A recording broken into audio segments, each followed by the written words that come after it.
भारत दुनिया का सबसे ज्यादा जनसंख्या वाला देश है और फोर्थ लार्जेस्ट इकोनॉमी है, बट आज भी भारत एक डेवलप्ड कंट्री नहीं है। आपको क्या लगता है 2047 तक क्या इंडिया एक डेवलप्ड कंट्री बन जाएगा? आने वाले 10 सालों में क्या भारत अपनी इकोनॉमी को 10 ट्रिलियन डॉलर्स तक ले जा सकता है? और सबसे इंपॉर्टेंट सवाल, इन सबके लिए भारत को क्या करना पड़ेगा? ये सारी चीजें ऑटोमेटिकली हो जाएंगी या फिर भारत को कुछ एफर्ट्स करने होंगे, कुछ रिफॉर्म्स करने होंगे?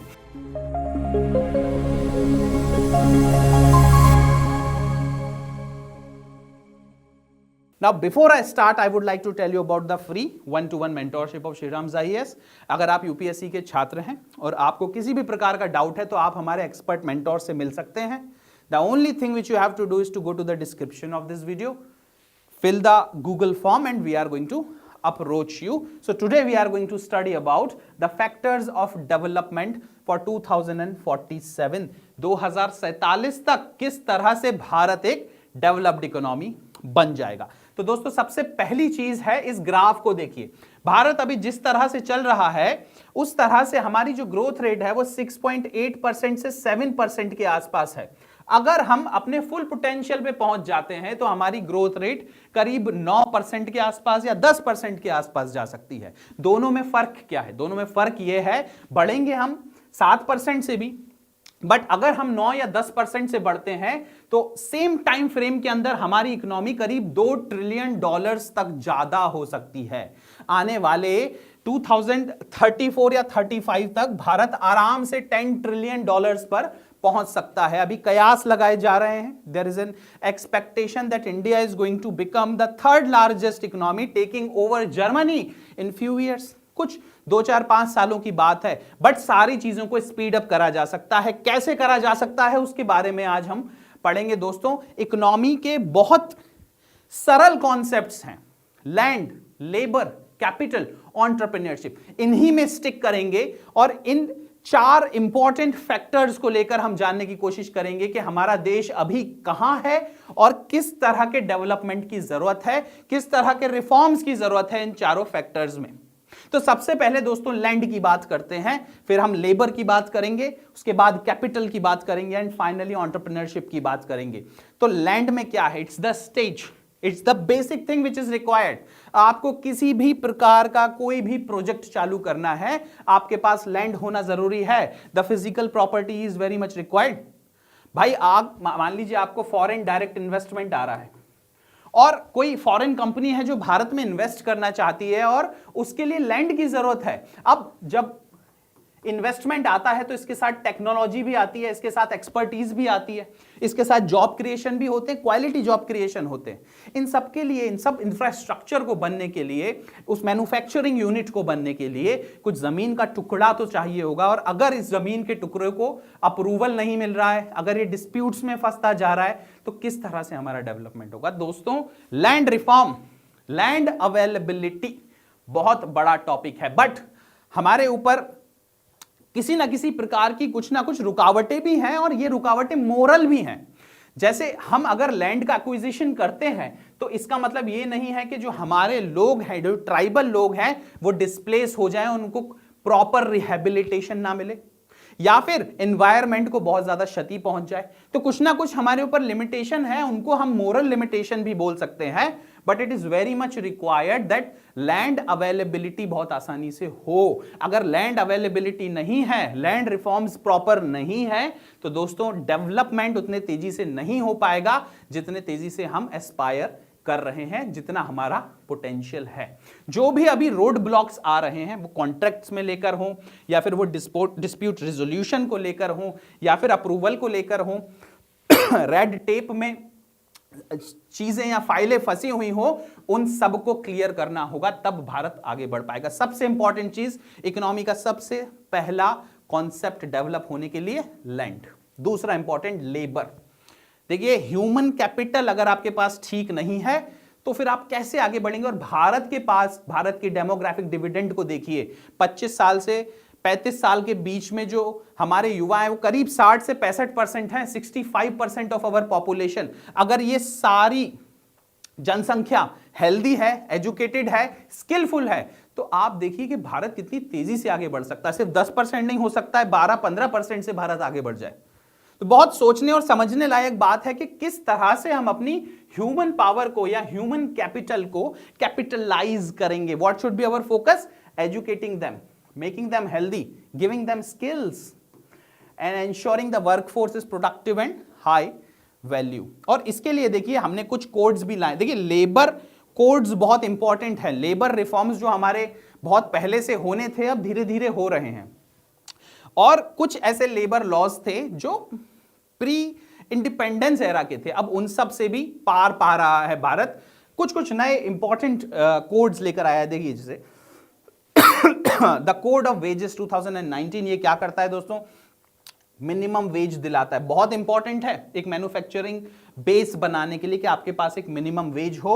नेशनल फ्लोर वेज कहने का मतलब है जो एक्सप्लॉइटेशन होता है because of the different regional prices, वो इससे बहुत ज्यादा घट जाएगा। आपको एक मिनिमम राइट मिल जाएगा, एक मिनिमम वेज रखने का, मिलने का। The industrial relation code of 2020 flexibility लेकर आता है for employers and security of the worker. देखिए दोनों का इंटरेस्ट देखना जरूरी है, एम्प्लॉयर का भी इंटरेस्ट और वर्कर्स का भी इंटरेस्ट।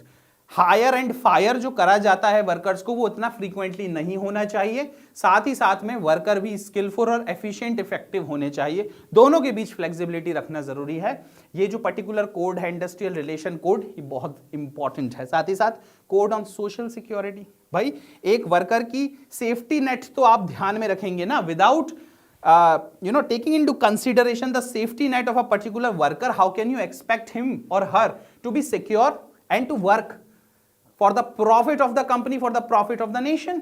तो ये सिक्योरिटी नेट देना बहुत जरूरी है, खास करके गिग वर्कर्स को। गिग इकोनॉमी इंडिया में अब बहुत बड़ी इकोनॉमी बनती जा रही है। साथ ही साथ में safety, health and working condition code, हमारे वर्कर्स की सेफ्टी, उनकी हेल्थ, उनकी वर्किंग कंडीशंस को भी ध्यान में रखते हुए ये कुछ इंपॉर्टेंट कोड्स बनाए हैं। बट ओवरऑल क्या जानने की जरूरत है दोस्तों? आपके एग्जाम के लिए भी ये बहुत इंपॉर्टेंट चीज है कि एजुकेशन, हेल्थ और स्किल्स बहुत हाई होनी चाहिए, बहुत अच्छे दर्जे की होनी चाहिए भारत के लेबर फोर्स की। अब आते हैं कैपिटल पे।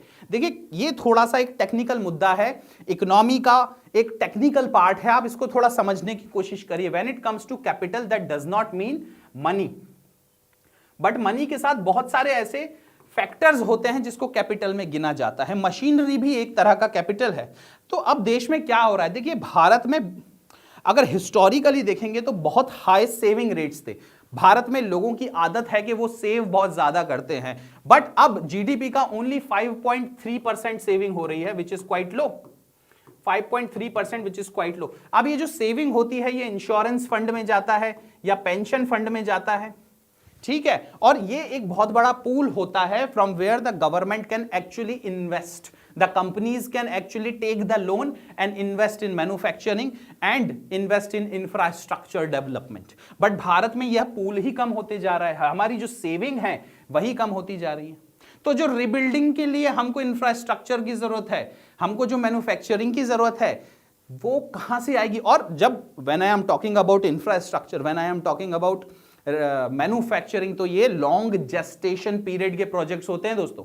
और लॉन्ग जेस्टेशन पीरियड के प्रोजेक्ट्स में क्या होता है कि आपको रेगुलर कांस्टेंट फंडिंग की जरूरत होती है, और इसके लिए हमारे पास एक पूल बहुत जरूरी है होना। 5.3% इज टू लो। भारत में लोग लगातार लोन्स ले रहे हैं, बट वो क्यों ले रहे हैं? अपने कंजम्पशन पे खर्च करने के लिए, हेल्थ पे, एजुकेशन पे और दूसरी चीजों पर। लॉन्ग टर्म इन्वेस्टमेंट नहीं हो रहे हैं। एक तरह से भारत के जो लोग हैं वो पैसों को सेव करने से ज्यादा कंज्यूम कर रहे हैं। कंजम्पशन बढ़ रहा है जिससे इकोनॉमी बढ़ती है, but at the same time दोस्तों उस पैसे को अगर कैपिटल क्रिएशन में लगाया जाए तो बहुत अच्छा है, बट सिर्फ कंजम्पशन पे खर्च कर दिया जाए, सिर्फ कुछ एक रेवेन्यू एक्सपेंडिचर अगर हो जाए तो उतना अच्छा नहीं है। तो कहीं ना कहीं हमको इस रेट को 5.3 से बढ़ाना जरूर पड़ेगा। दूसरी इंपॉर्टेंट चीज, फाइनेंसिंग बाय द मार्केट। अभी इंफ्रास्ट्रक्चर प्रोजेक्ट हो, मैन्युफैक्चरिंग प्रोजेक्ट हो, किसी भी अलग प्रकार का प्रोजेक्ट हो, उसकी जो फाइनेंसिंग होती है ये बैंक्स के द्वारा होती है। बैंक्स अभी बहुत अच्छे रॉबस्ट तरीके से चल रहे हैं। पिछले दशक में जो भी बैंकिंग की प्रॉब्लम हुई भारत में, अब वो सुधरती दिख रही है। बैलेंस शीट के जो इश्यूज थे बैंक में, अब वो सुधरते दिख रहे हैं, सुधर गए हैं काफी हद तक। बैंकिंग एक बहुत रॉबस्ट तरीके से बढ़ रहा है भारत में। बट देखिए, बैंक एक अकेला माध्यम नहीं होना चाहिए। It should not be the only medium to finance the infrastructure और the manufacturing projects.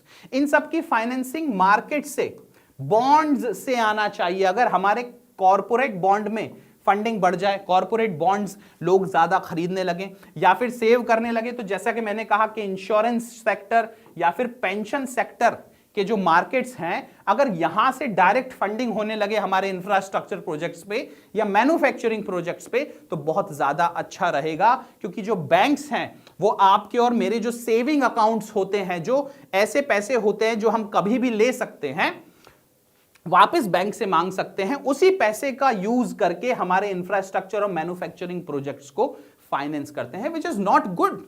In a way, you should have a constant funding, and the constant funding only comes when you have long-term capital available with you. Long-term capital कहां से आएगी? Insurance और pension fund से. तो ये जो insurance और pension funds हैं, अगर यह हमारे इंफ्रास्ट्रक्चर और मैन्युफैक्चरिंग को फाइनेंस करने लगेंगे तो भारत के लिए दोस्तों बहुत ज्यादा अच्छा होगा. ये एक स्ट्रक्चरल रिफॉर्म है जो हमें लाना पड़ेगा. साथ ही साथ हमको जो ज्यादा से ज्यादा डिपेंडेंट होना है वो हमारे डोमेस्टिक सेविंग्स पर होना है, ना कि इंटरनेशनल फाइनेंसिंग पर. देखिए, आपके पास अगर आपकी खुद की सेविंग्स हैं और आपको एक घर बनाना है तो आप बहुत आसानी से बना सकते हैं. बट आपने अपने नेबर से अगर लोन लिया है तो वह लोन कभी भी मांग सकता है. हमको अपने इंटरनेशनल फाइनेंसिस पर या लेवरेजेस पर भरोसा उतना नहीं रखना चाहिए, ज्यादा रखना चाहिए हमारी खुद की डोमेस्टिक सेविंग्स पर. और सबसे इंपॉर्टेंट चीज देखिए, ये दोनों उसी समय तक काम करेगी जब तक आपके पास एफिशिएंसी हो, कैपिटल एफिशिएंसी. हमारे जो प्रोजेक्ट्स हैं, मनी रिलेटेड प्रोजेक्ट्स, दूसरे प्रोजेक्ट्स, इनका अप्रूवल तेजी से होना चाहिए. साथ ही साथ बहुत क्लियर कॉन्ट्रैक्ट्स होने चाहिए, रेगुलेशन प्रॉपर और प्रिडिक्टेबल होना चाहिए. और साथ ही साथ में अगर किसी भी किस्म का डिस्प्यूट रिजोल्यूशन होता है तो यह भी जल्दी सॉल्व हो जाना चाहिए. अब ये लैंड से भी रिलेटेड चीजों में लागू होता है और दूसरी चीजों में भी. कोई भी एक ऐसा एनवायरमेंटल की वजह से प्रोजेक्ट फंसा हुआ है तो वहां पर भी ये एफिशिएंसी का मुद्दा आता है. हमको एनवायरमेंट हार्म डेफिनेटली नहीं करना है, but at the same time हमको रोड ब्लॉक्स भी नहीं रखने हैं. हमको सिंगल विंडो क्लियरेंस भी चाहिए. हमको नहीं चाहिए कि रेड टेपिज्म के अंदर हमारी फाइल्स अड़ी हुई हैं. एलपीजी बहुत लंबे समय से भारत अब अपना चुका है, अब उसको रिफ्लेक्ट करने की जरूरत है. अभी कोटा या लाइसेंस राज भारत में नहीं है. That is the reason why there shall be a kind of capital efficiency in the country. तो ये सबसे इंपॉर्टेंट एक मुद्दा है.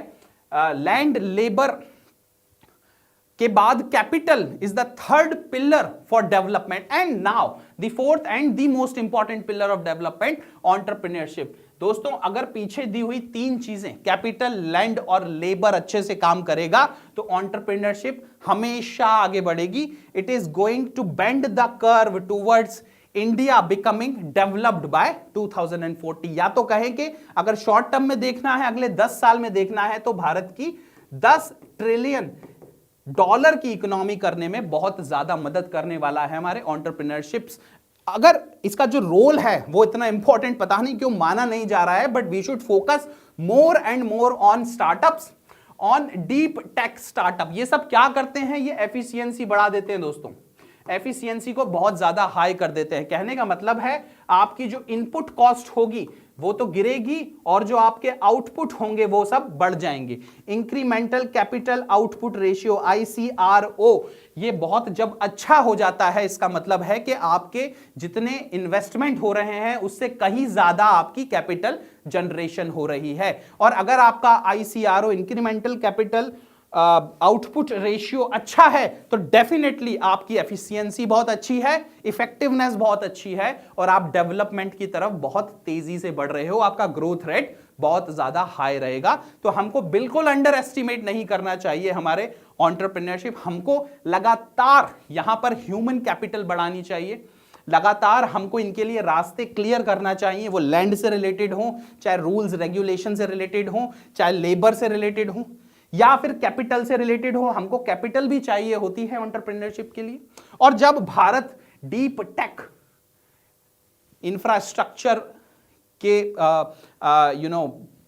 दायरे में हो या किसी दूसरे एआई से रिलेटेड हो या फिर इंटरनेट से रिलेटेड हो या फिर किसी भी नई टेक्नोलॉजी से रिलेटेड हो, डीप टेक्नोलॉजी के स्टार्टअप्स अगर बढ़ेंगे तो भारत ऑटोमेटिकली तेजी से बढ़ता जाएगा, अपने आप को एक विकसित भारत बना देगा। बट दोस्तों, विकास का जो मतलब होता है उसको समझना बहुत जरूरी है। विकास का मतलब, डेवलपमेंट का मतलब सिर्फ यही नहीं होता है कि कुछ लोगों के पास ज्यादा पैसा हो, कंसंट्रेशन ऑफ वेल्थ हो जाए।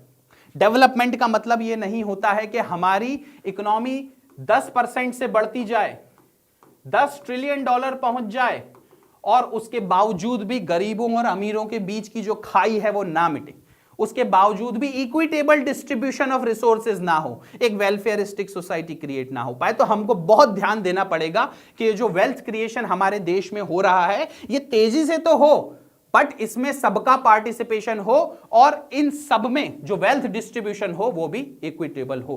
तो दोस्तों, इस तरह से हमारा भारत एक विकसित भारत बनेगा और इस तरह से फिर से हम एक स्वर्णिम भविष्य लिख पाएंगे। जो वो कहावत है कि सोने की चिड़िया, डेफिनेटली आने वाले समय में भारत सोने की चिड़िया बनेगा। तो दोस्तों, थैंक यू वेरी मच मेरे साथ बने रहने के लिए। Have a nice day and जय हिंद।